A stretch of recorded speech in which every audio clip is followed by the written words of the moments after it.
me to change, they want me to change, but I ain't changing, nah. I remain the same.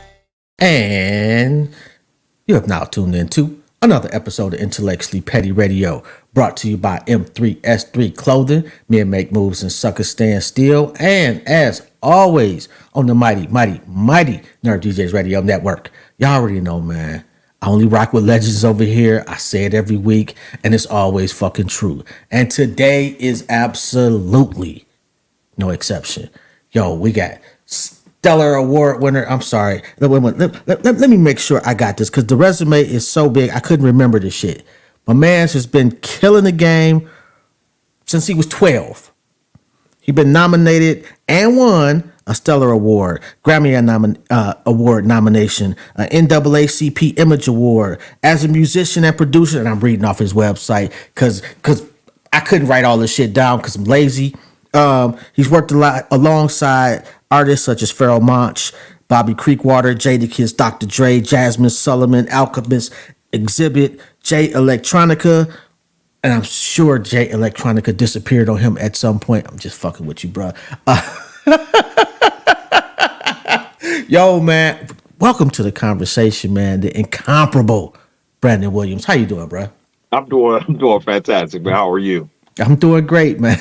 That's funny, man. Jay Electronica, man. It's so funny that you say that he disappeared on me at some point.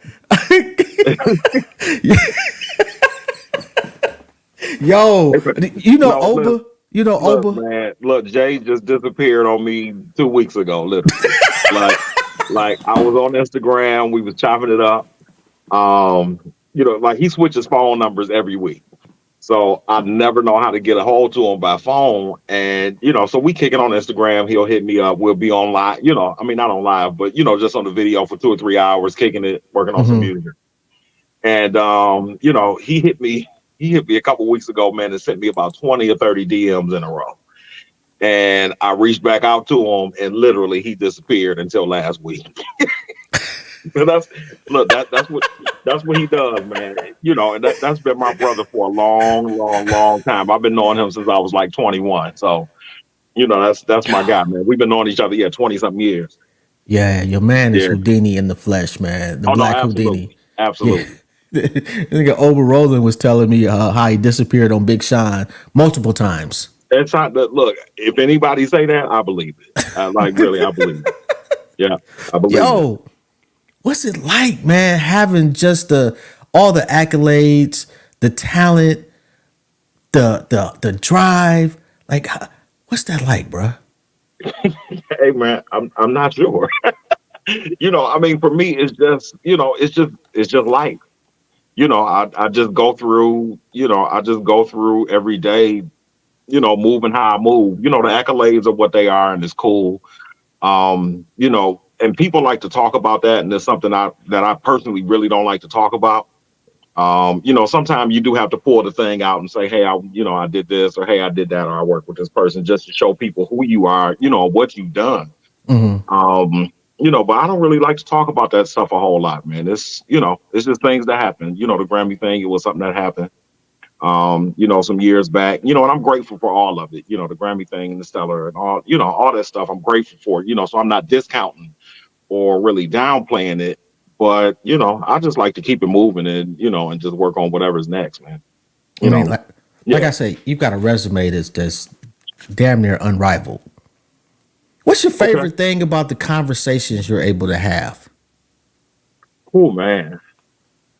My favorite thing about the conversations, you know what? I'm an avid reader and an avid learner. So I guess it would really just be learning from, whoever I'm in the room with, whether it's Dr. Dre or Pharoah Monch or Anita Baker or, or whoever. I'm always about learning and looking to learn more about the craft and whatever I'm doing. How you meet Michael J. Powell? Oh, you know what? I don't remember. No. I do know how I met Mike. I was performing at this venue called Lola's downtown Detroit, in the Harmony Park area. And there was a studio that was named after the area. It's called Harmony Park. Mm-hmm. And Mike used to work upstairs So Lola's was downstairs and Harmony Park was up, upstairs from that. Okay. And Mike used to just come in and out. And I used to see him, and I'll never forget, the first time I saw him, I'm like, yo, that's Mike Powell. And I don't know if I'm sitting there performing. I don't know what I was doing at the time. But, I'm like, yo, that's Mike. So I went upstairs one day to the studio with my partner, Quentin, and was introduced to Mike. And Mike kind of took me up under his wing. And I've been doing music, a little bit at that point, but nothing like what I was doing after I got to working with him. Working with him, we got to work with Aretha and Anita and Alita Adams and, all of these different people. And but yeah, Mike, he was, he's a great mentor, man, great guy. Yeah, but that's how we initially met. What did you learn from him that you teach to others? Basically how to complete records. Before Mike, I was more of a beat maker, because, and this is me, I've always listened to, Anita Baker and Freddie Jackson and Johnny Gill and Jodeci. I mean, all of the stuff, right? But I was more into making beats, on my MPC and that kind of thing, but I didn't know how to complete a song. Mm-hmm. So really sitting up under Mike taught me how to complete songs, how to go through the transitions, from the verse to the bridge to the chorus. And of course I heard this stuff, early on, but I don't know what it was about the music at the time where I wasn't able to do that. But I was also working with Dr. Dre real heavy and Denon Porter, and all of these guys. So, I was just really into the beat making thing versus like the actual, crafting of a song. And not to say that beats can't turn into songs, because I also work with Dilla, and that was a whole thing. But yeah, it was really just crafting songs. That's what I learned from Mike. So wait a minute, Dr. Dre and Dilla, Yeah. Mike J. Powell. Mm-hmm. Production wise, who else? I know you met Teddy Riley and got cool with him. Did y'all work together? So me and Teddy started working on something right before the pandemic, and the pandemic shut that whole thing down. But but I'm always, picking Teddy's brain, reaching out to him, calling, texting, and just trying to stay in touch. But yeah, Teddy, he's a great guy, man. But he's also, he's one of my absolute favorite producers. And then of course you got Jam and Lewis, who produced, some of the biggest stuff ever. We got Babyface, some cats who don't get mentioned a lot, the Vanelli brothers. And, they were doing a lot of stuff back in the late 70s, early 80s. Gino Vanelli, Joe Vanelli, Ross Vanelli. And those were like my guys. The Gibb brothers, so we got, the Bee Gees. Those dudes, bruh. Oh my God. The Bee niggas Gees, don't give the Bee Gees the credit from people. Oh my Yeah, God. people don't get a Bee Gees the credit that they were, as songwriter or that they're due as songwriters and also producers, man. So the Vanelli brothers, is kind of one people may not expect me to say. I'm not familiar with them. Yeah, but the Gibb brothers, man, they were killing back in the day. Nile Rodgers, is another one. Phenomenal. Yeah, Nile Rodgers is, he's one of the greatest ever, and he's been, doing this since 74, 73. And, still up to these days, he's still very, very current, and doing his thing. So I love producers like that keep their ear to the street and are able to stay current with what's going on today. When was the first time you had your heart broke? Oh, man. You know what? It was probably maybe. Okay, I'm trying to see. I had a crush on this girl named Kira Bryant back in maybe fourth grade, third grade, but I don't remember if she broke my heart. My first serious heartbreak, though. My first serious heartbreak, man, was probably I was going to a girl, man, named Jamie Gaston back in like ninth grade or something. And when me and her broke up, it was, I think that may have been like my first real heartbreak. Yeah, Jamie, that's my homegirl, man. The reason I ask is your writing has a certain optimism about love that only can come from the loss, if that makes sense. Sure. And you know what? Anybody that I work with, because I don't do a whole bunch of the actual writing lyric wise. Mm-hmm. But what I try to convey in the feeling of the music is optimism about love, but also, conveying just um the totality of it, because there's everything, wrapped up inside of love. So um that's an interesting perspective, man. That's a really great question. Yeah, love is a beautifully ugly piece of shit. It is. Just like, I'll It be is. honest Look, with it you. is. It can be. I won't say it is, but it can be. Uh, Yeah, th- it can be. Even when it works, it's ugly as fuck sometimes. It's no, it no, it no, it's that. Yeah, it's that. It's Yo, that. what high school did you go to? I went to Henry Ford. Come on, bro. So did Yeah, I. Henry 89. Ford. I Henry graduated in Ford. I'm a 89. Trojan, little brown and brown and gold all day, man. Yeah, man. Are you listening, man? So did I. I look. Oh, I hear you, Trojans. Oh, We come out here. on, man. We out here. Trojans. We out here. Yo, that Yeah. is fucking dope. What year? What year you graduated? 98. I came out 98. Oh my God, I'm way older than you. You have about maybe 2 or 3 years. Yeah, like a decade. You came out what, 87, 88, 89? 89.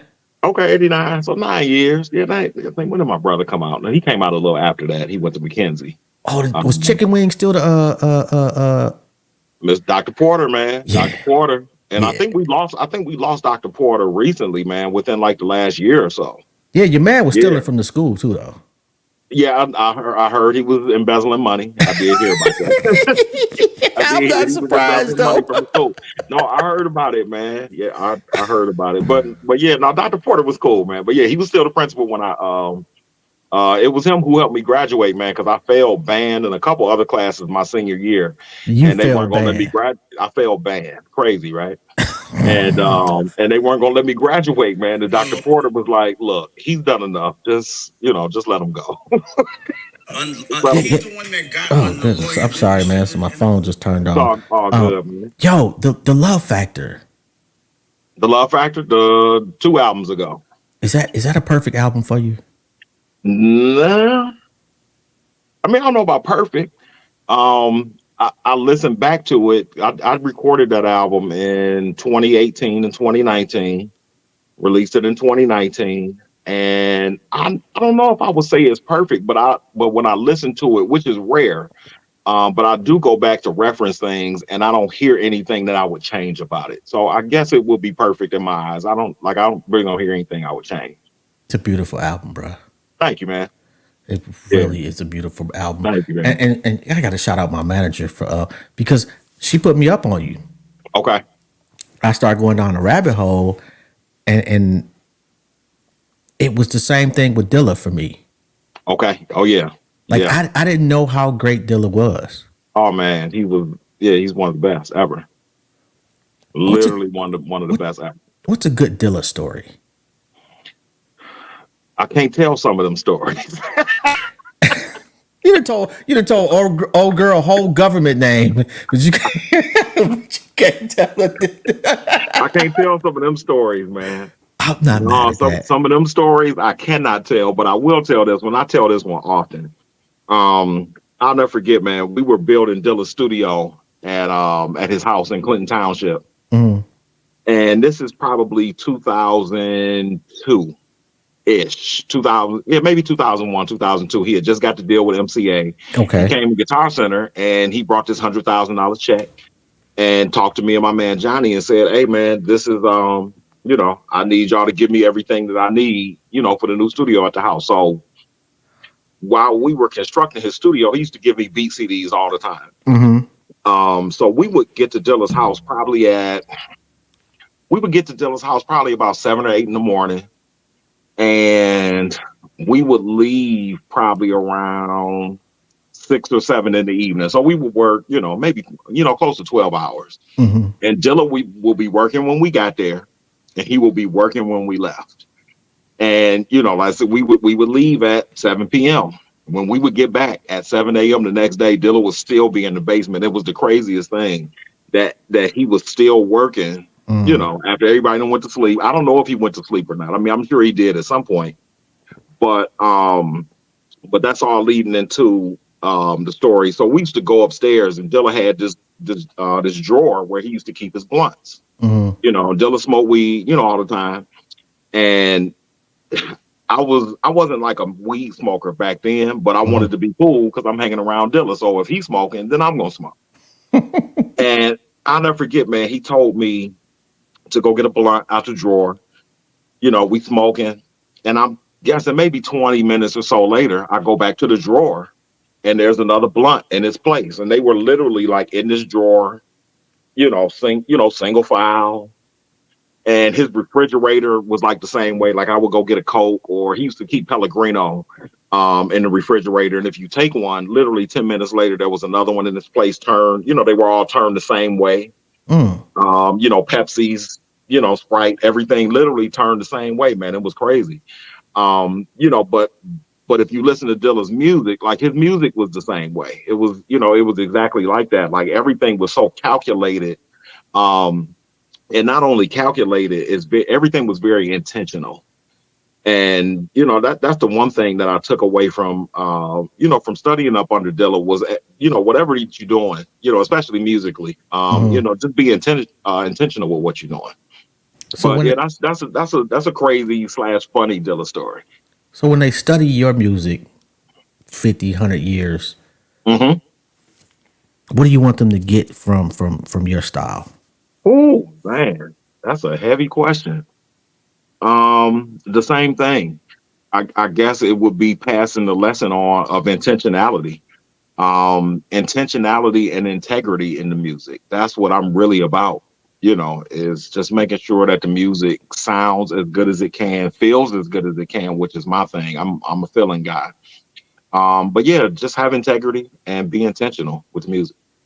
How important is it to be in the studio with the artists you're working with?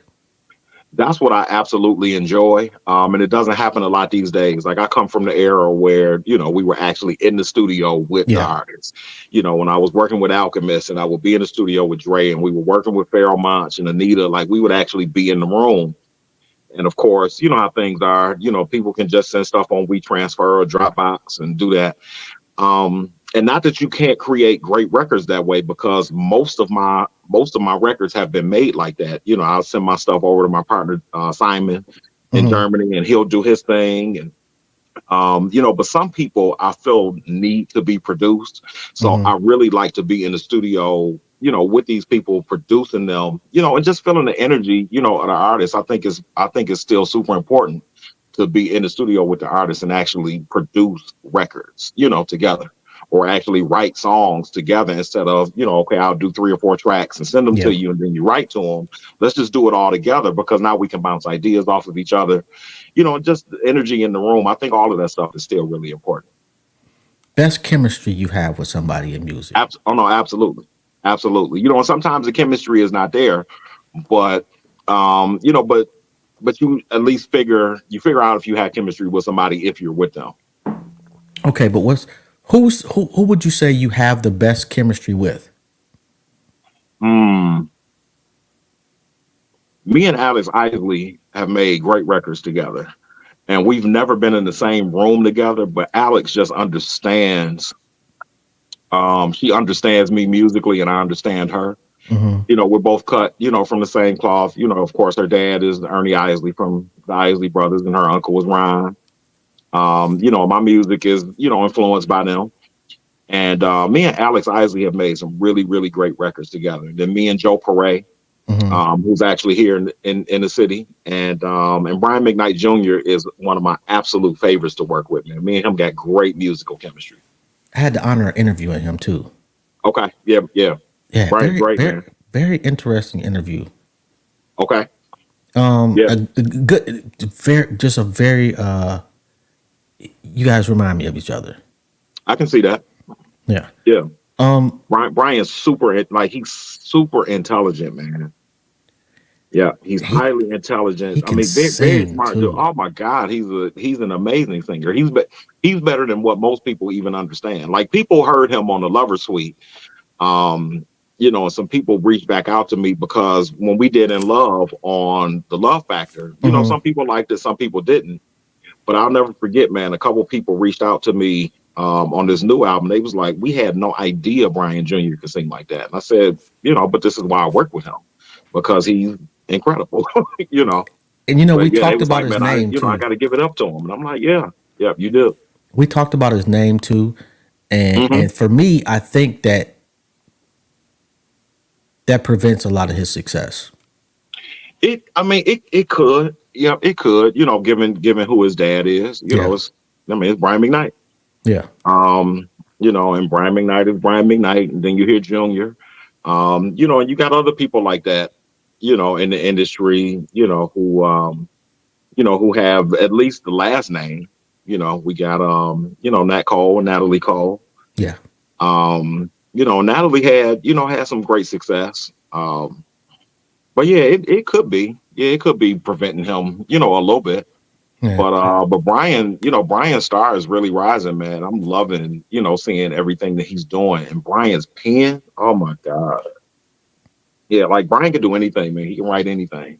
R&B records, pop records, country records, rock records. Like Brian, he's a genius, man. Real talk.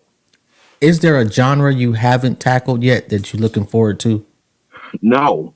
Um, No, I've done everything, man. I've done pop records, I've done R&B records, of course. I've done jazz records. I've done contemporary and smooth jazz records. I've done rock and roll records. I've done heavy metal records. I produced this heavy metal band back in maybe 2002 or three. Really? But that's not where my passion is, but I was asked to do it, and I think I did a good job with it. Of course, hip hop, rap. I've literally done everything, man. You can hear all of the influence, in my music. What was Jonathan Butler like? I used to listen to that cat back in the day, like Jonathan religiously. Jonathan was cool, man. He was a little funny acting, but not really personality wise. I'll never forget when I went to shake his hand, and Jonathan is left-handed. Hmm. So he plays his guitar this way, and I can't remember if I went to shake his hand with my right hand, and he wouldn't shake my hand. Like, it was weird, man. But he was just trying to protect his hand. And Yeah. it was right. It was literally right before a show. But yeah, no, personality wise, just in general, Johnson's cool. Studio or the stage? Ooh. These days, after being on stages since I was 12, I'm gonna go with studio. You Yeah, perform. You performed for Farrakhan. I did. I What, did. what was that I did. like? It was great, man. Yeah, Minister Farrakhan is probably one of the greatest people that I know. I'll never forget, man, when he told me he was a fan of mine when I played for Savior's Day. I played for Savior's Day back in maybe 2011, Hmm. 2010, 2012. I actually did it a couple of times, but I played at his restaurant in Chicago, and I was performing. I played piano for Raheem Devon, Wyclef, and somebody else. But no, performing for the minister was really cool. Yeah, I'm going to Savior's Day next year. I've been once before. Okay, yeah, Phenomenal experience. it is. Yeah, I haven't been to Savior's Day maybe in about 5 or 6 years, but I plan on going this coming year. Yeah, I bought my tickets last week. Okay, nice, Yeah, yeah. nice, Um, nice. Stevie Wonder. Stevie, What? Stevie. Tell me about that experience. Um, I was in the Stevie, in the studio with Stevie back in 2001 or two, and me and him recorded a jazz standard together called "Our Love Is Here to Stay," and he told me to never put it out, and I, I'm honored Stevie, and I'm never gonna put it out. But some people have heard it. My girl Toya, she's heard it. My man Ronnie, he's heard it. I was actually looking for it because I lost it on a hard drive, some years ago. And I don't remember if I said something about it online, but my girl Toya, she reached out to me. She was like, "Oh, I got that in my email." So she sent it to me about a year ago. Mm. So I have it again. But yeah, I'll never forget, man. Stevie was asleep in his daughter's basement, and we were actually building the studio in his daughter's basement in Oak Park, I think.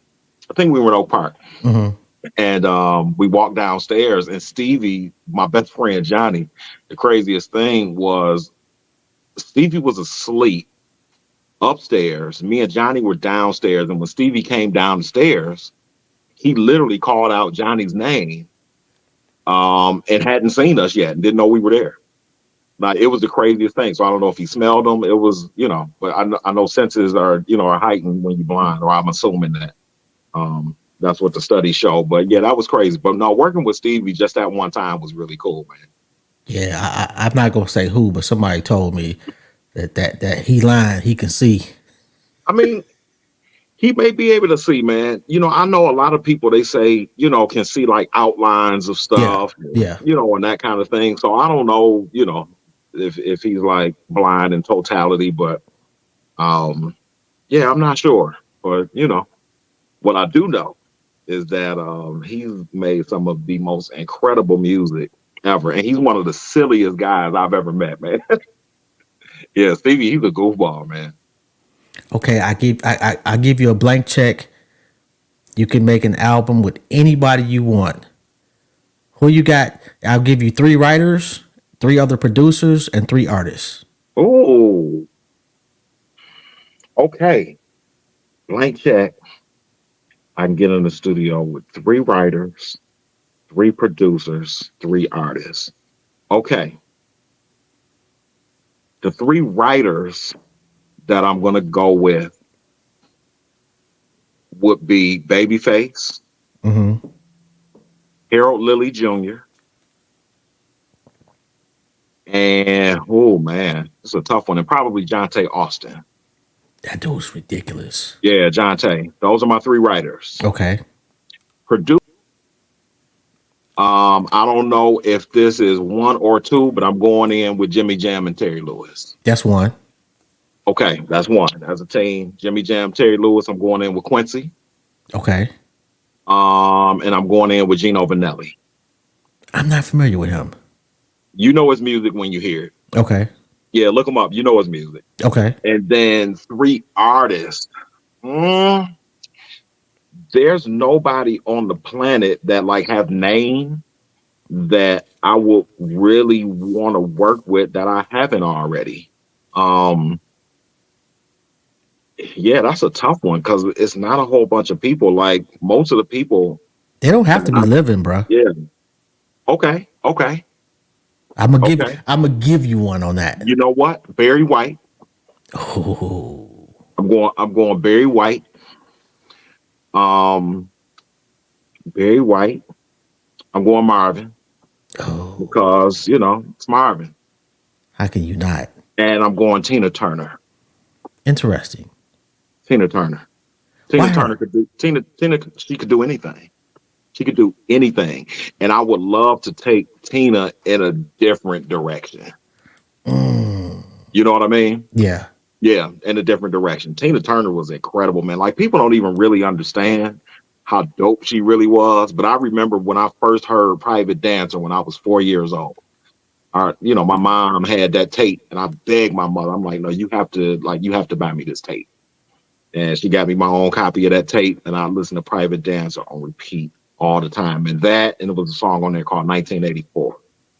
And if I need to throw in one other person. Madonna. Really? Madonna. Yeah, Madonna. I like Madonna. Yeah. I like Madonna. You had me all the just I like Madonna. Look, her early records. But I guess Madonna. vocally she wasn't. She made hits though. I'll give her that. She made hits. She's a great songwriter herself. She also had, people around her that were writing and entertainment. She was dope, but she had enough vocally going on where she could get the job done. And I personally think that I will be able to pull more out of her than what she's already done. I would like to see you with Tina Marie. I'm not mad at that. I'm not a huge Tina Marie fan. And my second mother, she would hate that I say that. But I'm a little tight about that. I'm not gonna lie, bro. I've told her I'm just not a huge Tina Marie fan, man. Like I like Tina and I respect what she does. Mm-hmm. But I'm just not a huge fan of her music. Like I never put her music on to just like listen to and chill. You know what I mean? Yeah, I feel you. Yeah. Yeah, but I absolutely respect Tina, as a vocalist and what she does, and she was a really great songwriter. Okay, Yeah, great and writer. I meant to ask you this, and I don't know. I think Rocky's Reality reminded me. Why didn't Stevie want you to release that song? Because he had just woken up and he said that he wasn't in the best shape vocally. Because I don't remember how long it was from the time he came, from upstairs to the studio down, Hmm. and when we actually recorded it. But he just said that he didn't like the way he sounded, and he didn't want me to release it. So I told him, I said, okay, I won't. But like I said, there have been people that have heard it, but yeah, he said not to release it, and I don't think I will. Wow. Okay. Yeah, So you're getting ready to record 4 albums in a week. I am. Why? Huge undertaking. I have a lot to say musically, for one. Um, I want to take a break. That's the second reason. So let me see. Yeah, I want to take a break. I want to focus on some outside projects. Some people ask me to produce some records. So if I get all of my stuff done, like I don't like to work on my stuff and then work on other people's stuff at the Gotcha. same time.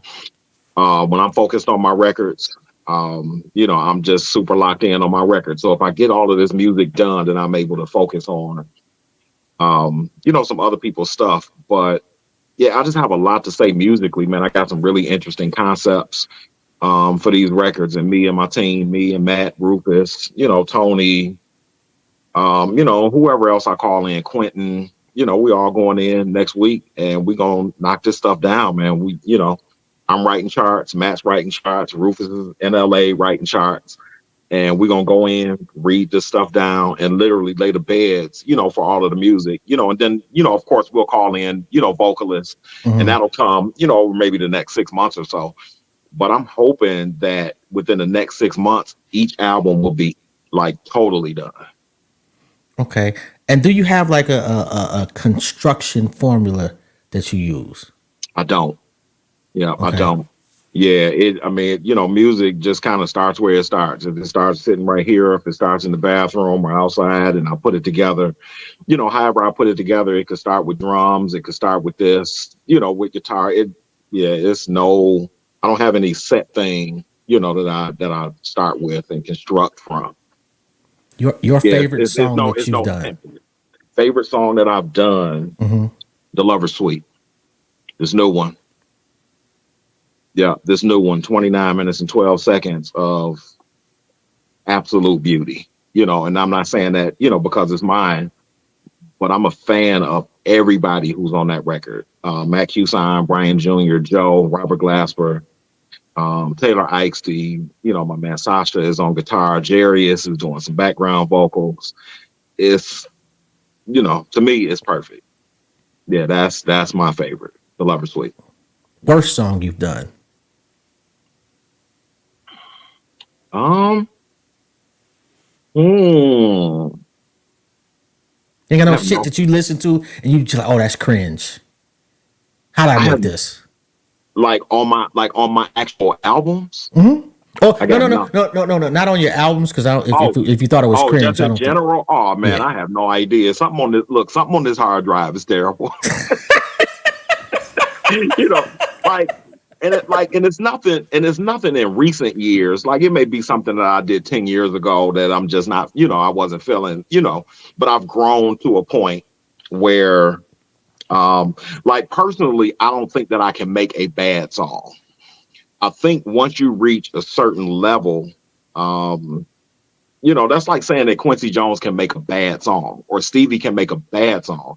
It may not be to your liking or your taste, but Hmm. I don't think that Quincy Jones can produce a bad song.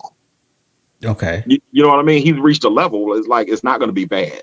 It just may not. You may not be feeling it.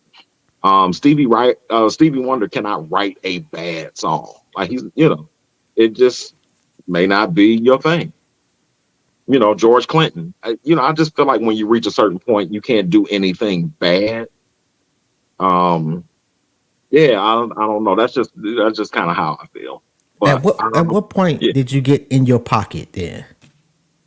Mm, I think I really, really, really jumped in my bag probably back in 2012, 2013 when I was in Africa.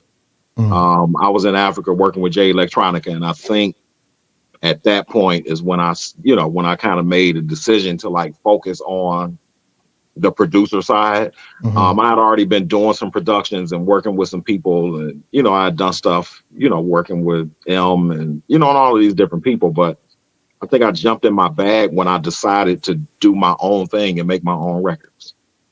Okay. And you say you work with M? Yeah, I worked with back in maybe 2001, 2002, 2003, something like that. We worked together for some years. Okay. What's he like? Was cool. Quiet, quiet, calculated. He was very, very cool. He was cool to hang out with. We only got to hang out like outside of the studio a couple times. We were at Maryland's on Monroe. Actually, the first time I met him, and M got me so drunk. Oh my God, it was terrible. It was terrible, man. So this is how this story goes. So my man Denine Porter, I was working at Guitar Center at the time, and my man Denine, I think I may have been on my lunch break or something. So I'm sitting in the keyboard room, doing my thing. So Denine walks in and he's like, "Hey man, you dope. You want to come play some keys on some stuff?" And I knew who he was because I was a fan of D12. Mm-hmm. And I knew Proof at that point because I used to see Proof at the hip hop shop up on 7 Mile. So I knew who Denine was. And I can't remember how long after we met. It may have been that night or within like a couple days. He said, "I want you to meet Eminem. We're working on whatever record this was. This may have been the second album at this point." Mm. And we met at Maryland's on Monroe. And, M, and to show how green and naive I was at the time, he said, and I think I was probably 21, so I just started drinking. Mm-hmm. And he said, just go to the bar and just tell them to put it on my tab. And I didn't know what a tab was. I said, and I probably asked him something like, "What you talking about?" I don't know. He said, "Just tell them it's on me." And I said, "Okay, cool." So at the time, I was drinking this beer, man. I don't know how it tastes now. It's a beer called Honey Brown. Oh, Honey Brown used to be the shit. Right? Yeah.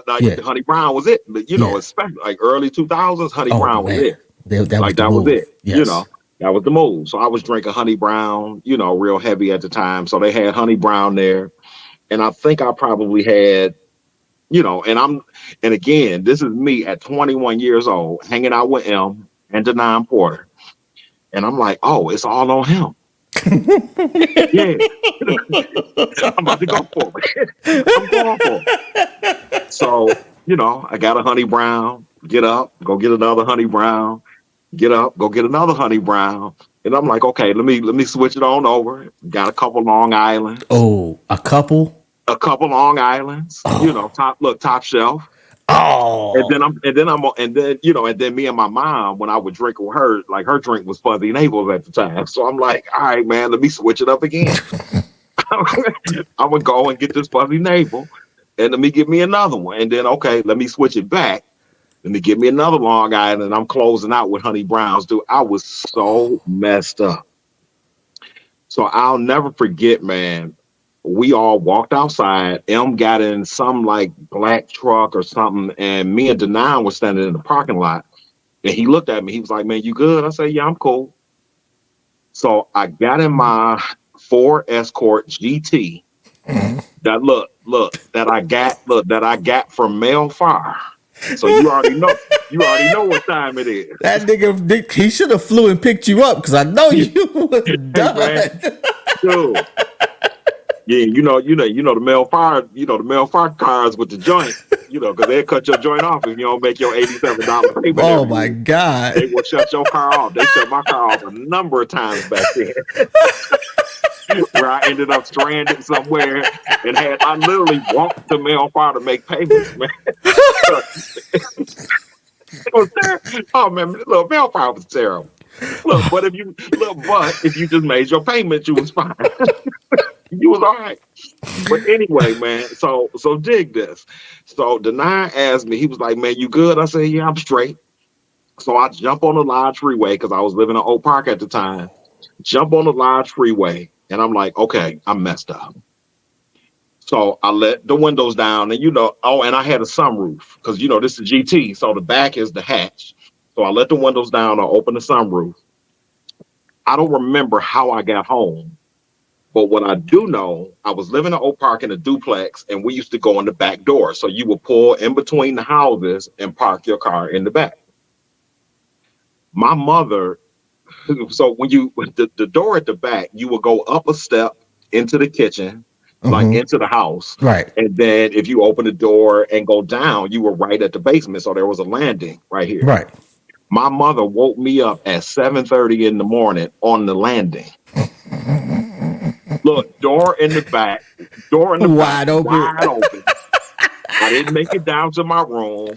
I didn't make it upstairs. I was literally passed out on the landing, man. It was wild. Look, so I stopped drinking for about a year or two after that. I blame Eminem still. I blame Eminem still for me, for that happening. I mean, because it was all on his side. But I got a little more self control these days, and I know how to drink. Yeah, we've all been there, bruh. Oh yeah, oh no, we've all. If you was drinking, oh yeah, you know how it is at 21, 22, and if somebody just tell you, oh hey man, that's all on me. Oh okay, cool. I lost my car literally one time. I'm drinking Tanqueray with my cousins. I have not drank Tanqueray since this night. I believe it. With my cousin and our boys, we go up to Northland. We like 3 cars deep. We was Goonie back then too. We go in. I ran into the wall at Northland for no apparent reason. Just ran into the wall and parked my car. Like didn't shit happen. Go in, and I don't know, like 30 minutes after I'm in there, it dawns on me, damn, I just fucked my car up. Yikes. I remember going back to my car, and then in the next morning, apparently, I had called my wife at the time from some random ass store like 2 miles away. She came and picked me up. The next morning, I'm like, "Can you take me to my car?" We drive, and I'm like, "Where you going?" "To your car." You don't know where your car's at?" "No, it was in the parking lot of this store." Word. Bruh, I ain't drank Tanqueray since. Word. Yeah, you don't need to drink no more Tanqueray. Ever. Like that shit was, ever. God was on my side that night. No, man. For real, man. Look, and I've had a few nights like that, man, where you just don't know how to hold it. Oh, man. Yeah, I've had a few of them nights, man, but that was easily my worst night like that. Oh, okay, yeah, but it was M though, bro. I think most of us would have. Hey man, it's M's fault. I blame Eminem. I'm gonna blame him too. Yo, how did you get into the TV commercials? A partner of mine, man, that I've been knowing probably 25 years now, reached out to me back in 2007. He works at an advertising agency, and he reached out and said, "Hey, I need some music." And I worked on an album for him because he's an artist as well, and worked on an album for him and his crew at the time. And he said that he needed some music for, I believe at the time it may have been AT&T. Yeah, my first commercial was AT&T in 2007. So, and I've been literally working with him since 2007. So I think this year I've done maybe 15 spots. You serious? Between like TV and then when you're scrolling on Instagram or an ad pops up on YouTube. Like I do music for a lot of that stuff. So that 15-second, thing that comes on YouTube before your thing comes on, or while you're scrolling on Instagram, you see that little 6-second, the little 6-second spot. And then of course, you got, the 30-second spots for TV. But I think I've probably done 15 or 20 this year. You have mastered the art of the bag. I know how to get money. My mom and dad taught me how to get money. Like I'll never at this point be broke ever again. I'll never be broke. That is a beautiful thing right there. To never be broke. I'll never be broke. And I'm not where I want to be, but I'll never be broke. I'll never be broke. You got kids? You married? I'm comfortably situated. I've never heard it put that way before. Yeah, I'm comfortably situated, and I have 2 sons, my guys. I'm comfortably I'm gonna have to Comfortably use that one. situated. Yeah, I'm about to use that, bro. Yeah, I'm comfortably situated. I'm still in your shit. Yeah, I'm gonna take that. I'm comfortably situated. People however they want to take that. I'm comfortably situated. Would you consider yourself neo soul? Absolutely not. Um, my music is I would just say it's soul music. Um, the neo thing, like I wouldn't necessarily put myself in the bag with Erica and the people who were is that on one of my other phones. Um, I wouldn't put myself in the bag with, Erica and music and the early stuff that was going on with Jill. Like I did that music. Hmm. Back when the neo soul thing was like really, really popping. But I would just say it's soul and R&B music, with like jazz influences. Okay. Yeah. How dope is Jill live? Jill is very, very dope live. I actually prefer her live. Yeah. I've seen the one clip, and I prefer her live too. Yeah. I prefer Jill Scott live. She's really dope live. Your best performance, your most. I don't even. I won't say best, but your most enjoyable performance. Oh man, that's crazy. Over the last 25 years. Um, I would say that one of them was probably when I closed out the Java and Jazz series with my new band at Detroit Public Library this past summer. Or was that last? No, that was last summer. Hmm. We absolutely murdered the stage. So that's probably one of my best shows ever. And then a couple times I've been down to Dallas. Capitol Jazz was good. I've had a lot of performances that I think that were memorable for me. But yeah, probably one of my best would be the Jive and Jazz performance. I know you did. You've had to have done Hard Plaza, I'm sure. Oh yeah, I played there a number of times. Yeah, I played there for the Jazz Fest a couple years ago. But yeah, I mean, if it's somewhere to play in and around the city of Detroit, I've played there. I'm sure. Yo, have you done the All Ford reunion? I have not.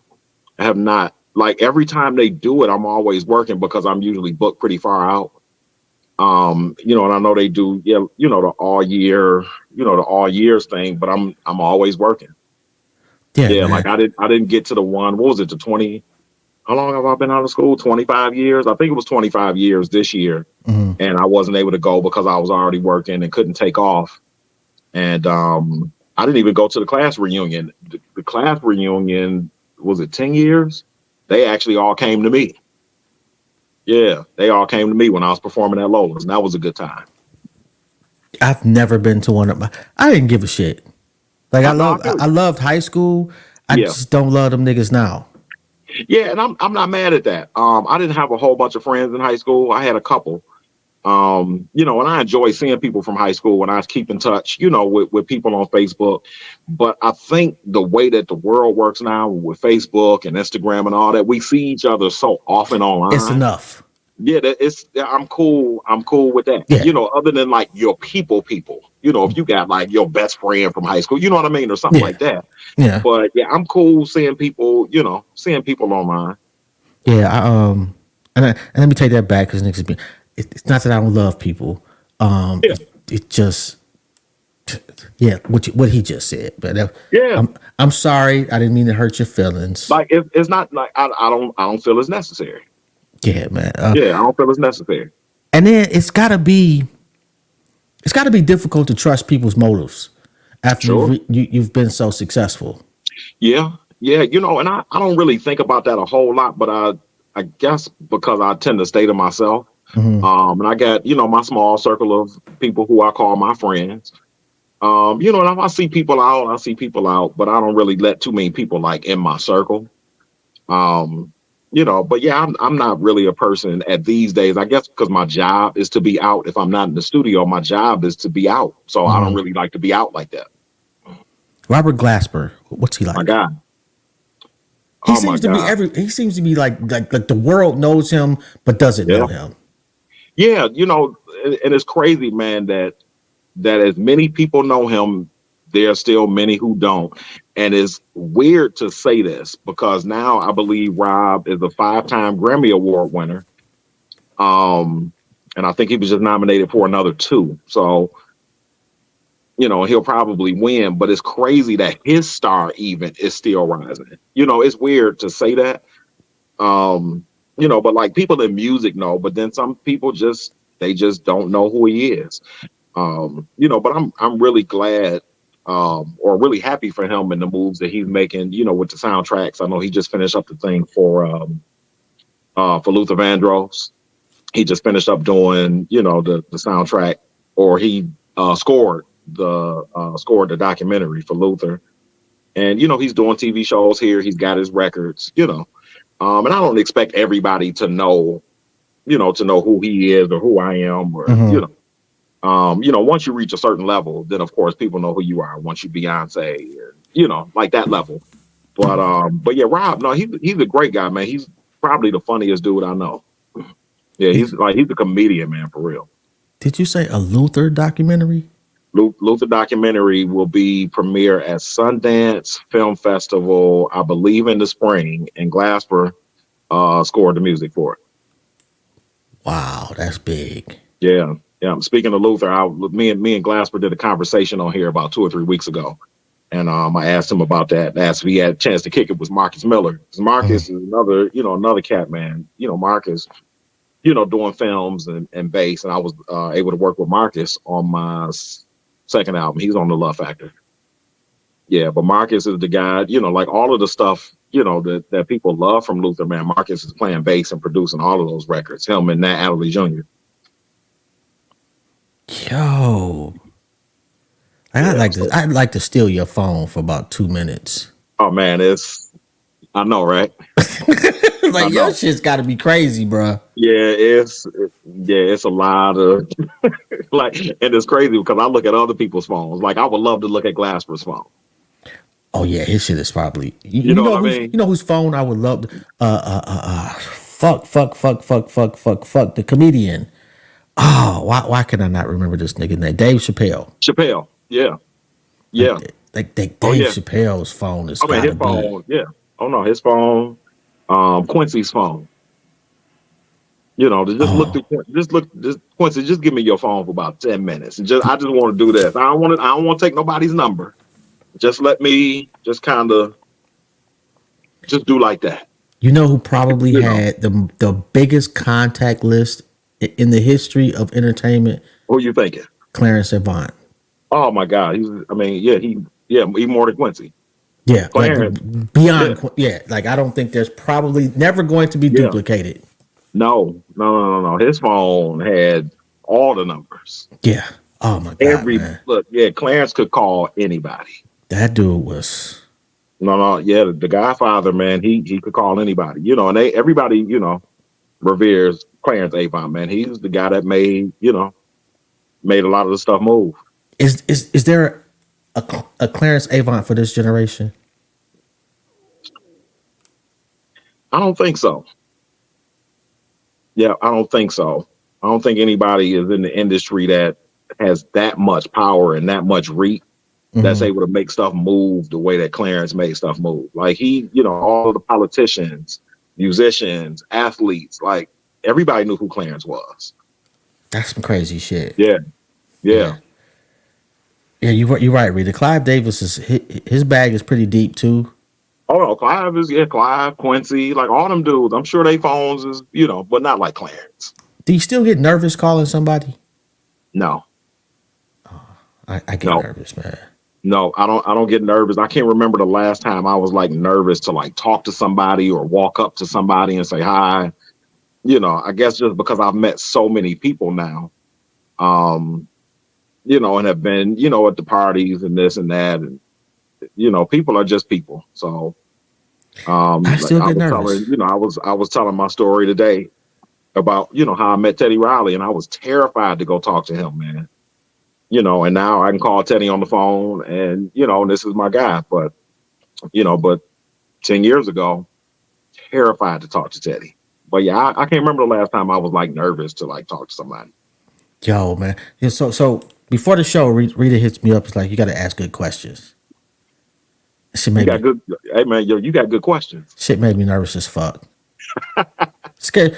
Like I don't get nervous all that often anymore. That's funny, man. But it's like, yeah, he said you got to ask some good questions. I'm like, damn, I don't ask good questions. Like, No, you do. But, right. That's exactly what she said. I'm like, look, I got an ego too. Like, shit. Yeah, you do, but this one I need you to ask a really good question. Right. I'm like, oh fuck, I don't think I got real good questions in. You've asked better questions than most. Oh, you've asked better questions than most. Most interviews typically, I'm giving the same answer to the same questions, but there's been some in here that's like, oh, okay. And actually, the majority of the questions that you ask have been on the other side of the same. I hate that shit. Like I look at other interviews that people do, and I try not to as much now because it kind of makes me not ask certain questions. Yeah. When sometimes it's not the question they asked, it's the question they didn't ask about the question they asked. Absolutely. And that's why I try to make sure I still, check the interviews out because, some shit you leave on the table, and I leave shit on the table. That's why I don't like listening to my interviews afterward. I never do. No, I hear. I mean, that's like me with my music. Like I don't listen to my music after I put it out. It's not for me. Like this is not for us. Like I'll never watch this interview. I'll post it. I'll never watch it. This is for the people who aren't here. You know what I mean? Well, I hope I've done a good enough job so that people who aren't familiar want to get more familiar. Yeah, no, that's really what it's about, man. That's, that should be the mission for everybody who has any type of podcast or radio show or whatever. That's a great goal to have. I think personally that you've done it. All right, I'll take that. That's all that counts. Like these were amazing questions, man. Real talk. I'll talk. There you go, Rita. Amazing questions. You hear that? Rita, amazing question. Amazing question. All right, one more. Yeah. As far as marketing your album now, more important, podcast or the radio? Podcast. Yeah, podcast. I mean, radio is still what it is, but radio is, radio is only going to do what radio is going to do, which is not much. They're going to play the same 12 songs that you hear, over and over again. But podcasts, and it depends on the reach, but I like podcasts. Yeah. I'm biased, but I do too. Yeah, no, I like podcasts. And I was talking to somebody, and they were saying that they spent like $100,000 on the radio. Oh no, it's easy to do on a campaign for radio. It's easy to spend. It doesn't make it. I'm thinking to myself that don't make sense nowadays. Yeah, I personally don't think so because I don't think the return on investment will be that much. Nothing. It doesn't make sense. The return on investment is not there to spend that much on a radio campaign. Like, to spend $1,000 or $2,000 or 5, maybe 10. Yeah. On a radio campaign, okay, cool. But $100,000, absolutely not. And outside of the Breakfast Club, like the Breakfast Club is national, like big national. Way bigger than everybody else, and I fucks with the other ones too. Like I'm not gonna, but as far as Neil Hughley, Steve Harvey, they cool. The iHeartRadio thing, sure, yeah. But as far as like if you want to get on the radio and get seen, it's hard to beat the Breakfast Club. It is. No, it is. No, Breakfast Club is it's the Breakfast Club. Okay, so besides the 4 albums you got coming next year, what else should we be on the lookout for? People want to get in touch with you. How they go about doing that? So getting in touch, everything is B Williams Music. My website, Instagram, Facebook, Twitter, or X, or whatever it is now, Threads, Spill, all of that social media stuff is all B Williams Music. And then what do I have coming up? So really just these 4 records, man. This is the big thing right now. And I'm actually getting ready to leave to go to Dubai. I'll be in Dubai, Abu Dhabi, and a couple other cities. So I'm going to the United Arab Emirates, doing a tour in February. Second week in February, I think I'll be gone for 10 or 11 days. And I'll be teaching in some colleges there and doing a short tour. That's crazy right there. Yeah. Bro. Yeah. If you ever need an old fat nigga with absolutely no talent, hit me up. I got you. You need me to carry your bag? I got you. I probably can't do that, man. It's a little tiring now. You know, you can roll. You can roll the bag. I can push the little thing to it from the hotel. I got you. Okay. Okay. You funny. You funny. Yo, but on a serious note, I'm not sure if I can ever do anything for you. But if you ever need anything, bro, please don't hesitate to reach out to me, and I got you. Absolutely, man. Look, I appreciate you having me on, man. This has been a real good time. And again, I really appreciate the questions, man. They were very, very thoughtful, and thought provoking. Like, you actually made me think. And typically, interviews, I don't have to think because I've answered the same questions over and over and over again. So I just, Yeah. But you actually made me say, hold on, wait, let me think about this one. Yeah, well, I'm gonna have to clip that and send that to Rita. We try to tell your ass. Look, I'm sure she's watching. Oh, she is. Yeah, I'm sure she is watching. Yeah, I'm sure she's in the room somewhere. That's my homegirl, man. She's good people. Real good people. Yo, man, my shit has picked up so much in the last few months just by having her as a manager. Like, so. Yeah. That's good, man. That's good. But congratulations on everything, man. And wishing you much success, with this and just life in general, man. Yeah, wishing you the best. Yo, tell Teddy, come through. I got you, bro. Look, I will. I'll absolutely hit him up. That nigga be lying, man. Everybody say that shit. Then I can't get in touch with your ass after the show. Anyway, I'll hit Teddy up, man. I appreciate you, bro. And Teddy may do it. He may do it. I'll reach out to him and ask him. Oh man, that would. Yeah, man, I probably would cry a little bit. I'm not gonna lie. I'm not mad at that. I'm not mad at that. Hey man, grown men cry too. Look, and it's all right. Yeah, I'll be crying in Guy. Playing Teddy's Jam and crying. Man, all right, man. I'm gonna let you get out of here, man. I truly, truly, truly appreciate your time, your wisdom. This was an honor, bro. Yep. Thank you for having me, man. Oh, no doubt, man. Anytime you want to come back, just say the word. We got you. All right. Yeah, no doubt. On that note, look, I'm tongue tied. Have a good one, bruh. Appreciate you again. All right, yeah, peace. Yo, and of course, I am Jobs. I am your host of Intellectually Petty Radio. I ask thought-provoking questions because I'm so fucking dope. Yo, I'll be back in a good hour. I got Sierra Angelia coming on to the show. She is an actress extraordinaire. And she's, I think I counted 27 movies. I don't know. And I'm pretty sure I'm missing some shit. This was a very, very, very dope conversation though, man. If you get a chance to check out B. Williams. On that note, I'll see y'all in a minute. I'm out. Peace.